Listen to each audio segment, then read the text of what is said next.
Hi everybody, it's Kevin Donka with Donka Drums, and today I want to do a tutorial and give you some tips on how to play a very simple but not necessarily easy exercise called accented and non-accented paradiddles.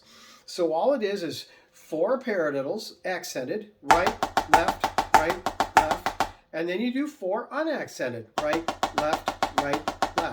You do that twice, and then you do 8 counts of each. So I've got my Met set actually at 200 because I want to play it at 100 beats a minute, but I want an eighth note pulse. So let's play through that once, and then I'm going to show you something that you might not know about yourself. Okay, here we go. 1, 2, ready, go.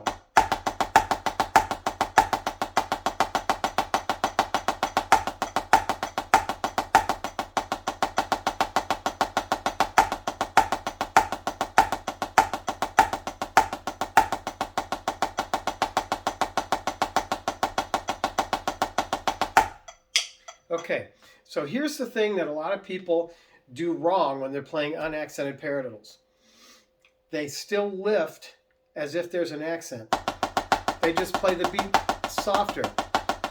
But if they're all taps without accents, they should all be coming from the same exact height, right? That makes sense. Here's why that is. Most of us are taught that there's an upstroke in a paradiddle, paradiddle, that you lift. In fact, I was taught to say pair up diddle, so I remember that upstroke, pair up diddle.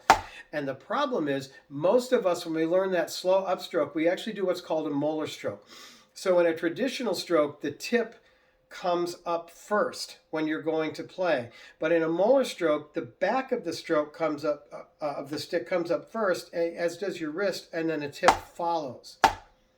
So if you're used to playing pair up diddles, you're going to automatically do that molar stroke, and you're going to find that it's hard to play unaccented paradiddles without still lifting a little bit. So you've got to learn how to do the paradiddles lifting the tip of the stick first for every stroke. In fact, it might be easier to start with your tips at playing height and play that way rather than at ready position, then you can work your way toward that. So that's a little tip to watch for. You want to make sure that your unaccented paradiddles are all coming from the same height, and as you get faster and faster and faster, it becomes more and more challenging to do that, especially if you're used to doing the lift stroke for your accents. Have a good one.